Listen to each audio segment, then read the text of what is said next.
आज हम सीखेंगे कि इंग्लिश का सेंटेंस बनाना कैसे है। जनरली हमारी आदत होती है कि हम उसको हिंदी से इंग्लिश ट्रांसलेट कर देते हैं, बल्कि ऐसा गलत है क्योंकि इंग्लिश लैंग्वेज का अपना एक रूल है सेंटेंस को बनाने के लिए।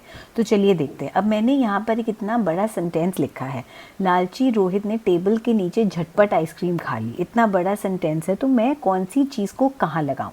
सबसे पहले तो जब आप सेंटेंस बनाना शुरू करते हैं तो बेसिक है कि सबसे पहले आप सोचिए कि आप किसके बारे में बात कर रहे हैं, कौन हमारे लिए इम्पॉर्टेंट है, वो कौन सा इंसान है जो काम कर रहा है। तो जो काम कर रहा होता है वो बन जाता है हमारा सब्जेक्ट। अब वो है जो कार्य करने वाला है, वो करता है। अब करता हमेशा करने वाला कोई संज्ञा ही होगा, या तो वो होगा कोई पर्सन, कोई इंसान, कि या किसी जगह के बारे में हम बात कर सकते हैं, या किसी जानवर के बारे में, या किसी चीज़ के बारे में। ठीक है, तो वो हो गई संज्ञा और वो हो गया हमारा सब्जेक्ट जिसके बारे में बात हो रही है। अब यहाँ पर है लालची रोहित ने टेबल के नीचे, अब टेबल तो कोई काम नहीं करी, झटपट आइसक्रीम खा ली, आइसक्रीम भी कोई काम नहीं करी, काम कर रहा है रोहित, तो रोहित करता है, तो वो हो गया हमारा सब्जेक्ट, हमारा विषय। उसके बाद हमें देखना है कि वो जो सब्जेक्ट है वो क्या काम कर रहा है। क्या काम करने को कहते हैं क्रिया, वो कोई ना कोई एक्शन कर रहा होगा।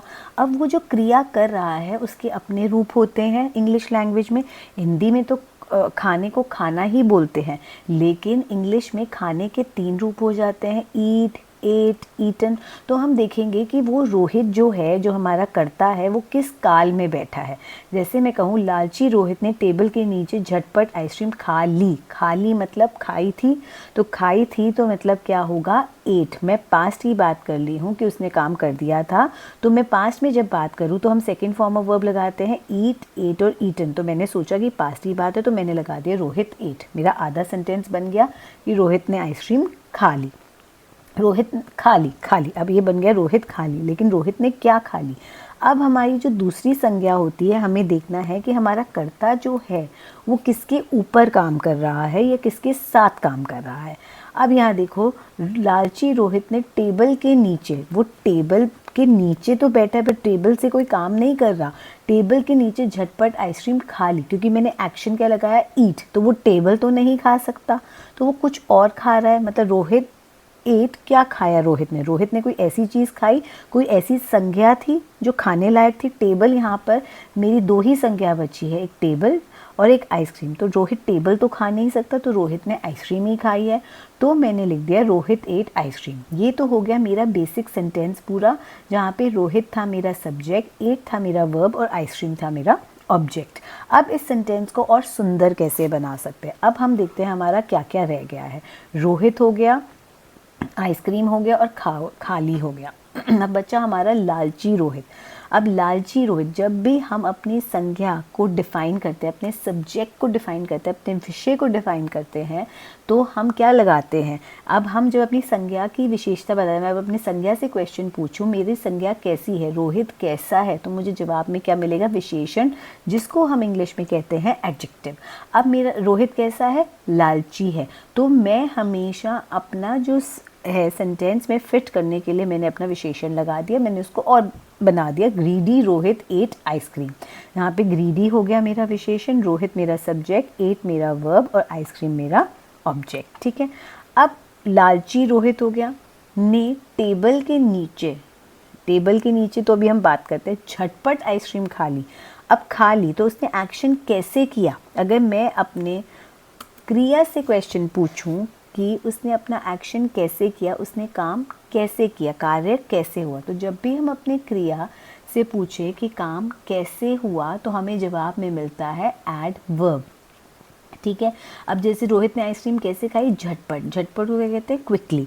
तो ग्रीडी रोहित, लालची रोहित ने आइसक्रीम खा ली झटपट। अब ये भी हो गया कि अगर संज्ञा से क्वेश्चन पूछो तो जवाब में विशेषण मिलता है, और अगर अपने वर्ब से क्वेश्चन पूछो तो जवाब में एडवर्ब मिलता है। कैसे खाई, क्विकली खाई।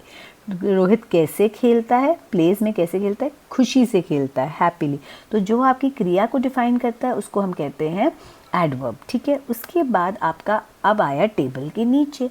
अब टेबल के नीचे क्या है, लालची रोहित ने आइसक्रीम खाई झटपट। लेकिन टेबल के नीचे। अब टेबल के नीचे हो जाता है जब हम बताएं कि वो जगह कहाँ है जहाँ पर वो काम हो रहा है सब्जेक्ट और ऑब्जेक्ट के साथ, हमारे कर्ता के साथ और हमारे ऑब्जेक्ट के साथ वो काम कहाँ पर हो रहा है, लोकेशन क्या है काम होने की। अब वो है टेबल, टेबल के नीचे क्या है, under the table. Down the table नहीं बोलना है, इसके लिए आप प्रेपोजिशंस वाली वीडियो देख सकते हैं। So greedy Rohit eight ice cream quickly under the table, table के नीचे।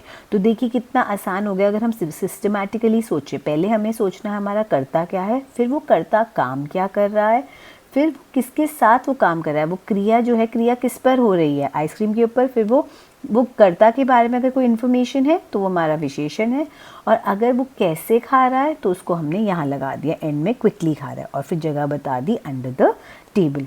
ऐसे ही आप और सेंटेंसेस ट्राई करिए और मुझसे कमेंट बॉक्स में डिस्कस करिए कि सेंटेंस कैसे फॉर्म होगा।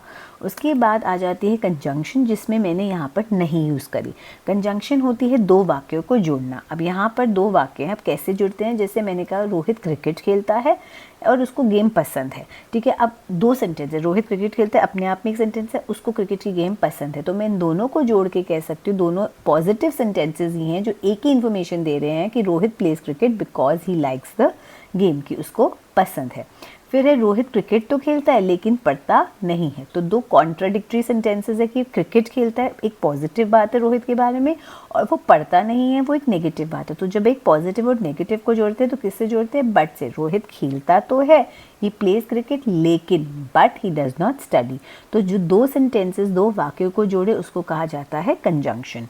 उसके बाद आता है इंटरजेक्शन। इंटरजेक्शन होता है जब आप कोई भी अपना इमोशन बताइए, जहाँ पे आपको हैरानी है, दुख है, आप एकदम परेशान हैं, या आप दर्द में हैं, या आप बिल्कुल ही शॉक्ड हैं, तो उसके लिए आप लगाएंगे इंटरजेक्शन। जैसे वाओ, ओ नो, अलास, तो आप ये एक्सक्लेमेटरी से बताते हैं। जैसे रोहित खुशी से खेल रहा है पार्क में, तो वाओ, तो ये आपकी हो गई interjection. Rohit is playing happily in the park.